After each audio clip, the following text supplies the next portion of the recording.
Well, actually, it's this afternoon. It's 10 after 12. Is Fred Vanderwilt from Caldwell, New Jersey. And this is a very fast T-34. They've started their takeoff roll. In the lead aircraft is Mike Forte from Doylestown, New Jersey. That aircraft carries the colors of the Texas Air National Guard. Now making a turn out here on the right side is the North American T-6 Texan, or as it was known in the Navy and the Marine Corps, ESNJ. The Canadians, who also built this aircraft under license from the Canadian Car and Founder Works, called it the Harvard.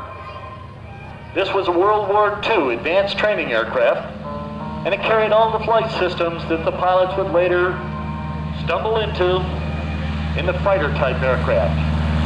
It's powered by a 600 radial engine. This aircraft is also an all-metal airplane with fabric-controlled surfaces, fabric-covered controlled surfaces. That's a fully retracting gear. This type of aircraft was used in advanced training for an instrument trainer. Following out here, the silver aircraft in the colors of the 310 fighter-bound group, flown by Pete Fraser from Lee, Massachusetts, is the L-17 Navion.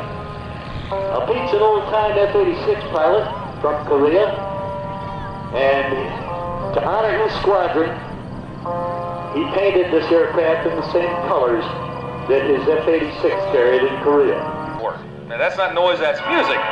But actually the music you heard coming off the T-6 was actually the prop tips going supersonic on that. It's not the engine exhaust, it's the prop itself. The tips are going supersonic out. Out here on the right side for a photo pass of the two T-34s. These aircraft were also used by the Air Force as a training aircraft, as well as the Navy. Two beautifully restored airplanes. Now inbound, once again out here on the right side, is that was carried by the Navy. And the red band and the green tail colors signifies the type of service that the airplane served.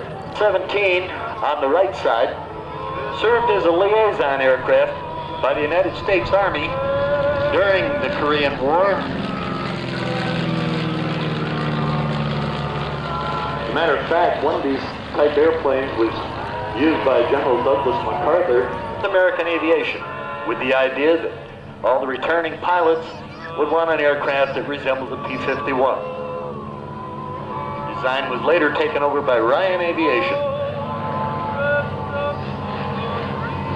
Now the T-34 cruises at about 140 miles an hour.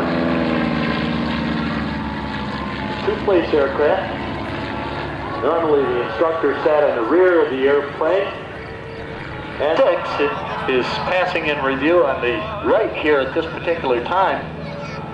Was also equipped with a 30 caliber machine gun just in front of the cowl, the windscreen, and one in the left wing root, and it was used for gunnery training.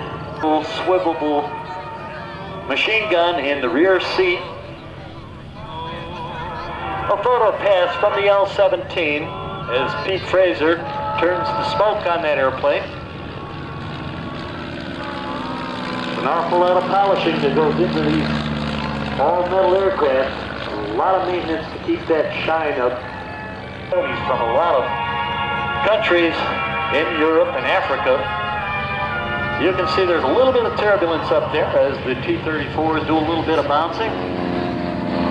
You'll note that they fly these aircraft solo from the front seat.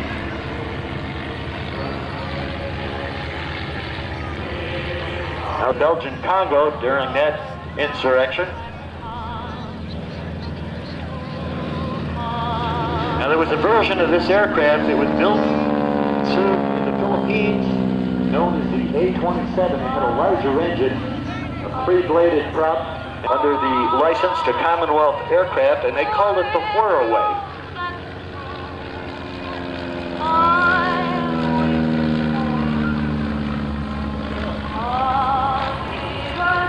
Now the T-34s, the aircraft is controlled by a stick.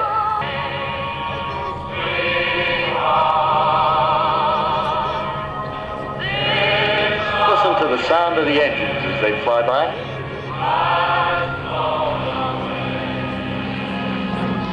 225 horsepower. The Continental engines in those airplanes. Now the T6 has the big old round radial engine, 600 horsepower. Al, I got a little announcement here. We got a lost parent. I'll wait till the T6 goes by here. Sue, you are lost. Whether you know it or not, you are lost, and your child is up in the museum building. So, Sue, you're lost. Go find your kid up there in the museum building. Make sure that you've still got the kids that you came with.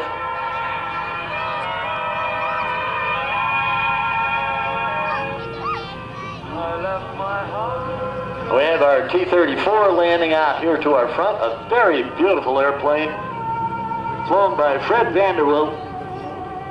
That has one of the nicest paint jobs on it. Incidentally, Hobby, that paint scheme that Fred has on that airplane was used by the aggressor forces for red flag. Paint job on T-34, that is nice. They would paint up the F-5s as Russian aircraft, and they would serve as the aggressor forces. And he's followed by the L-17. As Navions go, that is a real pretty Navion. Oh, that's a beauty. And I'll tell you, this guy has 5 Navions that he's currently restoring. This man is sick. He loves Navions. He must love Navions. Very, very highly modifiable airplane. Now this one, the canopy has been somewhat modified with the picture window on the side. Normally there was a window brace in the center section of that window on the side of the airplane. Our P-51. That tail looks kind of like a 51 too. Look at it close. Not quite as big. That was the theory, you know, that after World War II, all these pilots that were coming home were going to want to have an aircraft that looked like the P-51. Our SMJ or T6 is touching down out here to our front. And this aircraft, I believe, I'm not sure if that's a G model or not, because it has all the canopy braces. I believe this is a T6.